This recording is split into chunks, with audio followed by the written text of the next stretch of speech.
Arteria tormento d'amore, Ileria fa parte. Em outro ponto, Mateus comenta com Bartolo que o sogro conseguiu vender parte do café, mas admite que a situação está difícil para todos, e Bartolo concorda, perguntando em seguida se Mateus voltou a ver Juliana, ao que ele, em tom triste, responde que não, confessando que não teve coragem, embora tenha passado diversas vezes em frente à casa dela, tentando criar ânimo, mas reconhece que se a tivesse visto, não teria aguentado. Enquanto isso, Anacleto ri, dizendo que Angélica comanda a fazenda como se fosse dona do mundo, o que leva Paola a perguntar mais, e Inês explica que todos respeitam Angélica por medo de seu pai, Gumecindo, mas Anacleto ressalta que a própria Angélica também sabe impor respeito. Paola então questiona o que Augusto anda fazendo da vida, mas Inês e Anacleto permanecem em silêncio. Em casa, Maria insiste que Angélica não pode mais dormir fora, deixando a filha sozinha. Mas Angélica tranquiliza, dizendo que a menina está bem e que não seria possível resolver todos os assuntos em um único dia, garantindo saber exatamente o que faz. Enquanto Maria rebate dizendo que quem não sabe é Gumecindo, por permitir que Angélica leve a vida tão agitada. E Angélica apenas reforça que um dia o pai pode faltar. Maria observa a filha brincando com a neta, e Mateus comenta a determinação de Angélica, ouvindo de Gumecindo que as mulheres pequenas são sempre as mais decididas. E quando Mateus brinca dizendo que ela manda até no marido, Gumecindo pede que ele não comece a implicar com o cunhado, mas Mateus insiste perguntando se não é verdade, ao que o sogro responde que Augusto sabe levar a vida ao lado da mulher. Enquanto isso, Leonora assa pães e Angélica comenta com ela que Augusto não irá aparecer na fazenda naquela semana, fazendo Leonora perguntar por onde ele anda. E Angélica explica que ele está envolvido com política, como o próprio disse. Mas Leonora ressalta que Maria não fica sossegada quando a filha sai para as fazendas. E Angélica afirma que não pode viver agarrada às saias da mãe, sendo questionada por Leonora sobre a filha, ao que Angélica dá a entender que não pretende criar a menina sempre dependente dela. Em outra conversa, Batista diz a Bartolo que, se fosse com sua própria filha, não permitiria tal vida, e Bartolo comenta que Augusto parece incapaz de segurar o peso de uma enxada, revelando ainda que Leonora já disse que Augusto tem mãos de moça, antes de liberar a filha para brincar. Batista aproveita para perguntar sobre as terras que Bartolo pretende usar para plantar uvas, e ele responde que ainda está aguardando. Em seguida, Rosana questiona se Angélica não se preocupa com as constantes viagens do marido, observando que ele mais viaja do que fica em casa. Mas Angélica retruca, perguntando o que Rosana gostaria que ele fizesse dentro de casa. E logo pergunta se Mateus não tentou rever Juliana quando esteve em São Paulo com Gumecindo, ao que Rosana garante ter certeza de que Mateus sequer pensou nisso, e pergunta por que Angélica trouxe esse assunto, ouvindo que foi a própria Rosana que começou a levantar dúvidas sobre o comportamento do marido, e que agora Angélica apenas devolve as suspeitas em relação a Mateus. Em silêncio, Mateus relembra pensativo os momentos vividos com Juliana no navio, enquanto Leonora pergunta a Bartolo de que ele estava falando, e ele revela que Mateus chegou a rodear a casa de Juliana na capital, deixando Leonora espantada e chamando aquilo de loucura, já que a vida de Mateus está bem estabelecida ali, acrescentando que se Rosana souber, ficará assustada, e Bartolo observa que seria ainda pior se Gumecindo descobrisse, ao que Leonora sugere que Mateus pode estar se aproveitando da bondade do sogro, e Bartolo concorda antes de pedir que mudem de assunto. Mais tarde, Rosana se acomoda na cama e observa Mateus perguntando em que ele está pensando, mas ele não ouve, até que ela comenta que ele parecia distante, e Mateus responde que não estava pensando em nada. Ouvindo então Rosana perguntar se pode fazer outra pergunta, e na sequência indagar se, caso tivesse encontrado Juliana em São Paulo, ele contaria a ela, ao que Mateus admite que não, para evitar que Rosana sofresse à toa. Intrigada, ela questiona por que ele ficou bravo, mas Mateus nega e pede que não o aborreça com mais perguntas, enquanto Rosana reflete em silêncio e Mateus permanece pensativo do outro lado da cama. Damião fecha o portão e, enquanto Tizio estuda, observa o filho pela janela antes de entrar no quarto, perguntando se ele confirma a história que havia contado outro dia. Tizio, sem saber qual história o pai se referia, questiona e Damião relembra o relato sobre Mateus ter ficado rodeando a casa, querendo saber como ele estava e de que maneira Tizio o viu. Ao que o menino explica ter enxergado um coche passando em frente à residência e recorda a cena em que Mateus, dentro do veículo, observava a casa de Francisco. Tizil garante que foi exatamente isso que aconteceu, e quando Damião pergunta se Mateu percebeu, ele nega, dizendo ter ficado com medo de ser chamado, o que leva Damião a elogiá-lo por não ter se mostrado e a comentar que Mateu poderia ter pedido para chamar Juliana. Em seguida, Tizil relembra os tempos em que Mateu era seu amigo e o acompanhava na senzala. Mas Damião reforça que essa história já foi contada e que, por isso, o filho deve lealdade a Marco Antônio e Francisco, pedindo que não revele nada a ninguém. E Tizil dá a entender que manterá segredo antes de voltar a estudar em silêncio. Enquanto isso, Maria diz que não se assusta com o fato de Angélica querer cuidar das fazendas, mas sim com Gumercindo permitir tal atitude. E ele responde que o marido de Angélica não faz qualquer objeção. Maria retruca que Augusto não deseja assumir responsabilidades e pergunta se Angélica conseguirá administrar as terras sozinha, ao que Gumercindo pondera que, se ela não tentar, jamais saberá. E Maria questiona ainda se ele não se preocupa com as ausências do genro, mesmo diante da italiana, mas Gumercindo afirma que só se inquietaria se fosse Mateu afastando-se de Rosana por tanto tempo.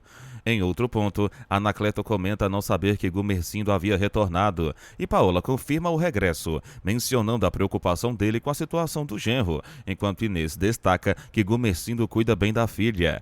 Anacleto observa que a filha de Gumercindo está casada de papel passado, e Inês, em tom de indireta, afirma que nem todos podem dizer o mesmo, aludindo a alguém que trocou a filha por alguns pés de café, provocando a irritação de Anacleto, que alega ter sido Paola que cometeu a imprudência, mas Inês garante que ele consentiu e ressalta que a filha permanece como uma viúva de marido vivo. Paola intervém pedindo o fim da discussão, afirmando não querer gritaria em casa, e Inês lembra que Anacleto costuma dizer que Paola é uma mulher abandonada, ao que Paola rebate, declarando não ser largada de marido algum, pois nunca teve, deixando claro que não deseja mais saber de Augusto, já que está verdadeiramente apaixonada. Surpresa e feliz, Inês pergunta se é verdade. Paola confirma, e Inês questiona se Anacleto ouviu, obtendo dele uma confirmação. Então insiste para que Paola revele quem é o homem que a faz sentir tal paixão, e Paola promete mostrar a quantidade de rosas que recebe, comentando que o admirador deve ser muito rico, o que ela confirma, levando Anacleto a dizer que dessa vez Paola poderia se casar como uma moça de respeito, mas ela nega, explicando que o pretendente já é casado. Enquanto isso, Francisco contempla uma foto de Paola e a elogia em pensamento, recordando o momento em que caminhava com ela, quando Paola disse não se importar se fossem vistos juntos na rua.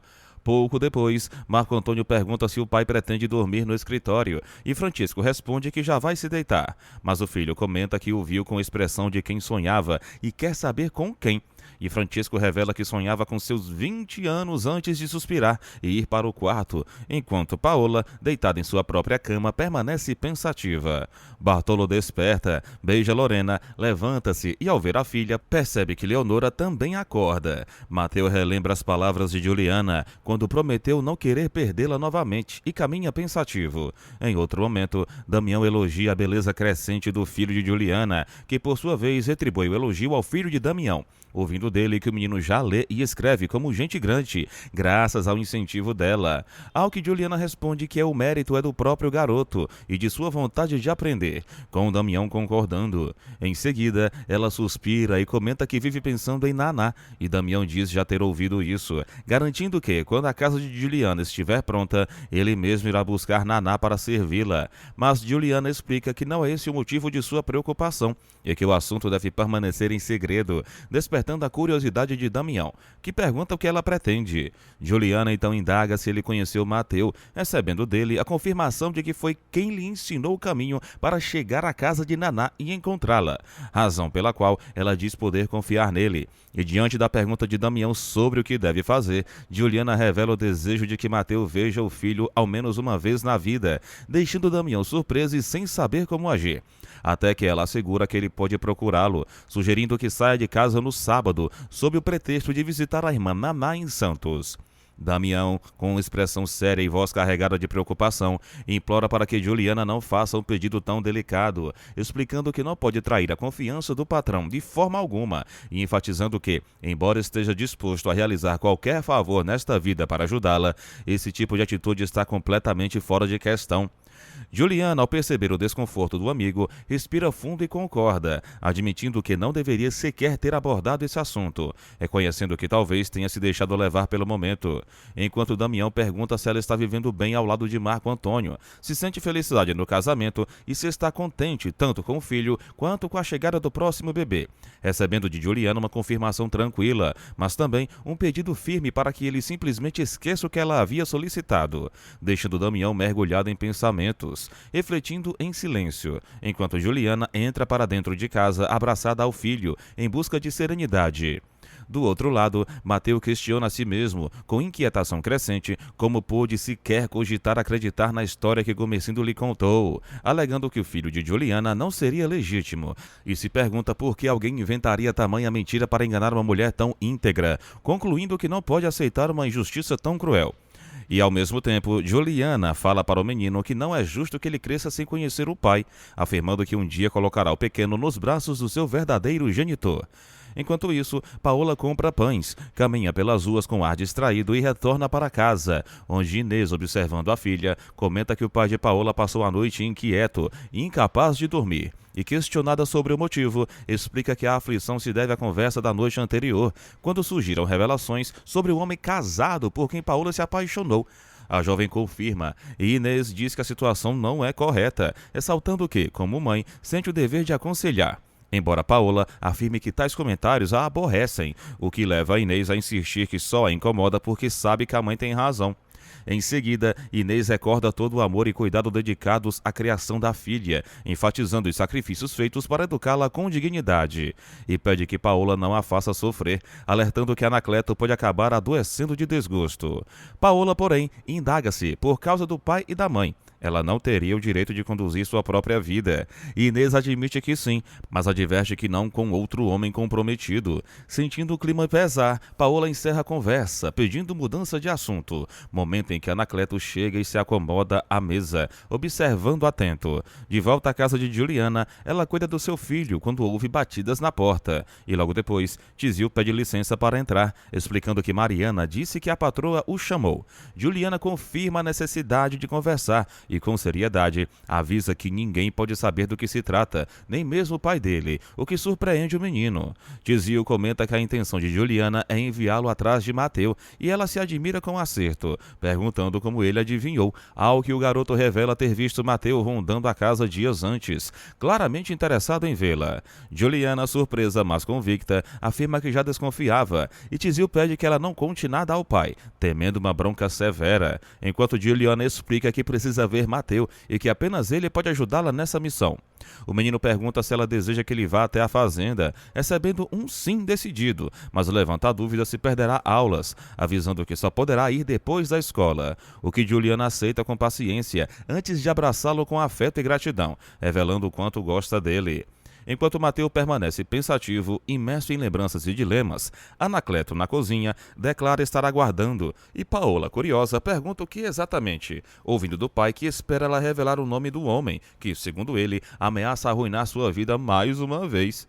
Paola diz que não dirá nada por enquanto. Damião comenta em tom preocupado que Juliana parece estar procurando um jeito de fazer com que o patrão acabe mandando todos embora da casa. Mas Tizil, tentando esclarecer, explica que Juliana só queria que Mateu tivesse a chance de conhecer o próprio filho, nada além disso. Mesmo assim, Damião franze o senho e ressalta que pretende mandar Tizil para Santos, para ficar na casa de Naná, a fim de evitar complicações. Enquanto isso, Mariana assegura a Juliana que Tizil não contou o que ela realmente queria dele, e Juliana responde que não desejava nada demais, que apenas quis conversar, mas Mariana alega que Juliana o mandou chamar de propósito, ao que Juliana pergunta se não pode simplesmente conversar com o menino sem levantar suspeitas. Por sua vez, Mariana vai até o filho de Juliana e pede para ele não permitir que a mãe acabe pondo a própria vida em risco. Na fazenda de Gomercindo, todos trabalham com afinco, enquanto Angélica aconselha o pai a vender o café pelo melhor preço que encontrar. Mas Gomercindo afirma que vender agora seria como jogar a produção fora. Angélica questiona o que farão quando a próxima safra chegar, indagando se pretendem deixar o café novo se acumulando no terreiro. E Mateu, após ouvir o debate, admite que nesse ponto Angélica tem razão. Ela ressalta que todos os fazendeiros vivem a mesma dificuldade e pergunta o que acontecerá quando todos começarem a entregar o café por qualquer valor, ouvindo do pai que isso já está acontecendo. Ainda assim, Angélica insiste que não seria melhor se livrarem do estoque enquanto há tempo, mas Gumecindo diz que vender a um preço tão baixo seria um desastre. Isso, é claro, se ainda encontrar comprador. Ele avisa que precisará voltar a Santos e Angélica afirma que deseja acompanhá-lo para conhecer de perto as casas comissárias de que ele tanto fala, deixando Gumecindo surpreso. Mateu intervém e questiona se ela não está certa, mas Gumecindo permanece em silêncio. Rosana comenta que Angélica não tem outro assunto senão fazendas e café, ao que Maria responde que pelo menos a filha demonstra interesse em aprender. Rosana, porém, provoca, dizendo que o marido de Angélica não vale nada, e Maria a repreende, pedindo para não falar do cunhado, embora acabe admitindo que é verdade, mas que não convém ficar repetindo isso. Leonora acrescenta que tais comentários magoam a irmã, e Maria rebate, dizendo que, em vez de falar do marido de Angélica, Rosana deveria se preocupar com o próprio, ouvindo de Leonora um antigo conselho de sua mãe. O marido deve sentir que está preso pelo laço, mas sempre imaginar que está solto. Rosana, confusa, diz não entender e se retira, deixando Leonora questionando em silêncio o que anda acontecendo com ela. Enquanto isso, Paola caminha pelas ruas e segue até a casa bancária, onde encontra Francisco, informando que os pais já voltaram para a fazenda e, com um sorriso, o convida para almoçar, explicando que em sua casa não poderia ser, pois não preparou nada. Francisco pede para que ela o espere, prometendo buscá-la em casa. Marco Antônio, à distância, observa tudo discretamente. Logo depois, Luísa chama Juliana, avisando que há um telefonema, e Juliana atende, em seguida, dizendo a Mariana que Marco Antônio não irá almoçar em casa. Paola se arruma com cuidado e ouve Francisco chegando. Ela o observa pela janela antes de sair para encontrá-lo, e os dois entram juntos no coche. Ao mesmo tempo, Marco Antônio entra em um restaurante e, ao ser questionado pelo garçom se está sozinho, pede uma mesa mais reservada, acomodando-se no fundo do salão. Em outra cena, Mariana comenta que Marco Antônio e o pai nunca se deram tão bem como agora, afirmando que Juliana conseguiu colocar o marido nos trilhos, enquanto Luísa lamenta que Janete nunca tenha dado o devido valor à nora. Juliana, no entanto, evita o assunto, pedindo que não falem sobre a mãe de Marco Antônio, e Luísa prontamente se desculpa. Mariana emenda um ditado, e Luísa acrescenta que, às vezes, é preciso seguir em frente sem carregar mágoas, mas Mariana sugere mudar de assunto. Juliana, sorrindo, convida as duas a se sentarem à mesa, dizendo não gostar de comer sozinha, e mesmo com Mariana dizendo que as regras da casa não permitem, Juliana insiste que hoje fará uma exceção, pedindo que Luísa traga os pratos, e logo Mariana se acomoda.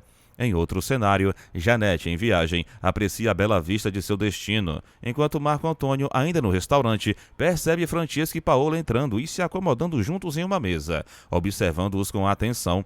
Paola pergunta a Francisco se atrapalhou sua rotina, mas ele nega e confessa estar feliz por estar com ela.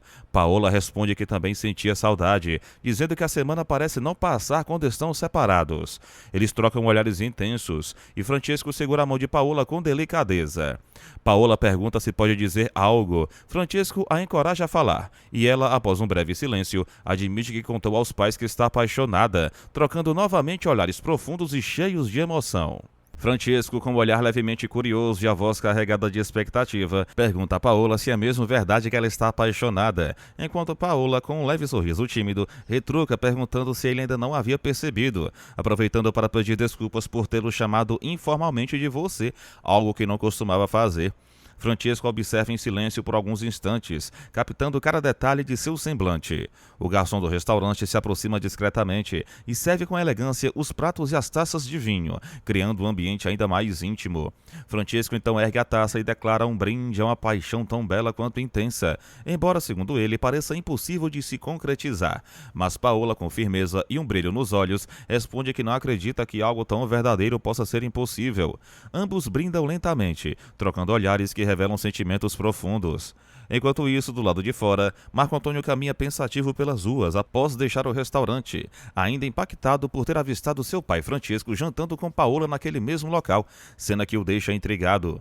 Pouco depois, Marco Antônio retorna à casa bancária. Um dos funcionários da casa pergunta se Francisco não estava com ele, mas Marco Antônio explica que seu pai iria demorar e que, por isso, ele mesmo resolveria as pendências necessárias. Mais tarde, Francisco acompanha Paola até a porta de de sua casa. Paola, com um ar de esperança, pergunta se ele não deseja entrar um pouco, mas Francesco, mesmo sentindo vontade, afirma que precisa retornar à casa bancária para cuidar de assuntos urgentes. Paola questiona quando poderão se ver novamente, e Francesco garante que dará um jeito para que isso aconteça em breve. Eles se despedem com olhares demorados, e Francesco entra no coche, partindo sob o céu que já começava a escurecer, deixando Paola observando até desaparecer na esquina. Ao chegar na casa bancária, Francesco encontra Marco Antônio sentado em sua mesa e, surpreso, pergunta o que ele está fazendo ali. Marco Antônio, com um tom calmo, porém insinuante, diz que imaginou que o pai demoraria mais do que o normal no almoço com o suposto cliente, e então pergunta o que o encontro resultou em um bom negócio. Francesco responde com franqueza que não, levando Marco Antônio a comentar que, nesse caso, o almoço não passou de uma perda de tempo, com o que o próprio Francesco acaba concordando em silêncio. Em seguida, Francesco chama o filho pelo nome e pergunta se ele chegou a almoçar em casa, ao que Marco Antônio confirma e devolve a pergunta com curiosidade, mas Francesco apenas responde que não é nada importante, deixando o assunto no ar. Enquanto isso, na fazenda de Gumecindo, Padre Olavo chega para uma visita cordial. O sacerdote comenta que certas notícias correm com rapidez, mas Gumecindo apressa-se em dizer que não é bem assim, explicando que a verdade é que Angélica tem ido com ele visitar as fazendas do falecido Altino, já que o marido dela não pode realizar essas viagens. Maria, a mãe de Angélica, observa que o genro continua envolvido com política, e Padre Olavo confirma que está ciente disso. Ele acrescenta que, em sua paróquia, é a própria Angélica quem dá as ordens aos italianos da fazenda e que ninguém ousa desafiá-la. Gumecindo comenta que permitiu que a filha visitasse sozinha algumas das propriedades, algo que o deixa surpreso ao ver sua determinação. Maria admite que não sabia que isso poderia gerar tanto comentário, mas Padre Olavo a tranquiliza, dizendo que ninguém está diminuindo o valor de Angélica. Gumecindo se declara impressionado com o pulso firme da filha, e Maria comenta que ela herdou esse traço do pai. Leonora então surge com uma bandeja, colocando um suco em uma pequena mesa, e diz a Padre Olavo que aguarda ansiosa para outra missa celebrada por ele na fazenda. O padre responde que em breve passará novamente, mas Gumecindo lembra que ele tem sua igreja e seu rebanho para cuidar, insinuando que não pode se ausentar com frequência para realizar missas fora. Leonora, com um sorriso, questiona se eles próprios não fazem parte desse rebanho, ao que Olavo explica que todos pertencem ao rebanho do Senhor, mas que faltam pastores para cuidar de tantas ovelhas espalhadas pelo mundo. Maria, mantendo a ordem, pede para Leonora deixar a bandeja e retornar às tarefas domésticas, e a jovem se retira. Padre Olavo, mudando de assunto, comenta sobre o desastre que se tornou o preço do café, dizendo que muitos fazendeiros acendem velas em sua igreja e fazem promessas para que a situação melhore. Em outro ponto da fazenda, Mateu conversa com Bartolo e Batista intervém, dizendo que não se lembra de ver o café tão desvalorizado.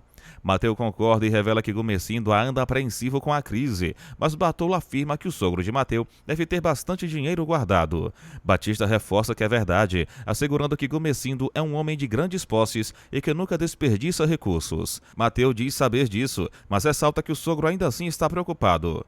Bartolo pergunta se Mateu acha que Gumecindo corre risco de não conseguir pagar os empregados, e Mateu responde que jamais quis dizer algo assim. Batista aconselha que todos se concentrem na prosa, enquanto Mateu comenta que o sogro em breve voltará a Santos para tentar vender parte do café e que ele mesmo deseja acompanhá-lo para ver de perto a negociação. Em outro momento, Francesco mostra um documento a Augusto, que se surpreende e confessa não imaginar que seu próprio pai pudesse ter avalizado o empréstimo de um amigo. Observando o papel, Augusto garante que, na data de assinatura, o pai já estava enfermo, e Francesco, ponderando, diz acreditar em tudo o que ele afirma. Francesco ainda comenta que não exigiu um certificado médico quando aceitou a assinatura de Altino, esclarecendo que apenas concedeu o empréstimo porque confiava plenamente no valor da assinatura dele, deixando claro que a relação de confiança foi determinante para a transação. Por sua vez, Augusto, com um ar abatido e a voz repleta de sinceridade, afirma que naquele momento não tem a menor condição de honrar a assinatura deixada pelo pai, deixando claro que sua situação financeira é delicada e quase desesperadora. Enquanto Francesco, com um tom sereno, porém firme, recorda que ele é o herdeiro de Altino e, portanto, o responsável por arcar com o compromisso firmado. Mas Augusto, demonstrando certo constrangimento, admite ser apenas o herdeiro falido que não dispõe de dinheiro algum para pagar a dívida, reforçando que se sente de mãos atadas diante da obrigação. Enquanto isso, na fazenda, Angélica comenta que ainda há muito café armazenado nas tulhas, apontando para a necessidade urgente de encontrar uma solução. E Padre Olavo concorda. Angélica, olhando para o pai, insiste que a situação não pode se prolongar indefinidamente, lembrando que já presenciou o pai passar por dificuldades em outros tempos. Mas Gumercindo suspira e garante que nunca viveu algo tão grave como agora, recebendo de Olavo a concordância de que, de fato, ele tem razão. Em seguida, Angélica pede ao padre que pare de chamá-la de menina, e Olavo acata o pedido, passando a tratá-la respeitosamente de senhora. Mudando de assunto, o padre pergunta como anda o marido de Angélica, que responde com tranquilidade que ele vai muito bem, embora seu olhar revele certa preocupação discreta. Em outro ponto, Francesco, refletindo sobre a conversa com Augusto, pergunta como poderão acertar essa questão da dívida, e Augusto explica que vê apenas uma maneira de quitar o compromisso, pagando em café. Francesco pede mais detalhes, e Augusto confirma que a única solução viável no momento.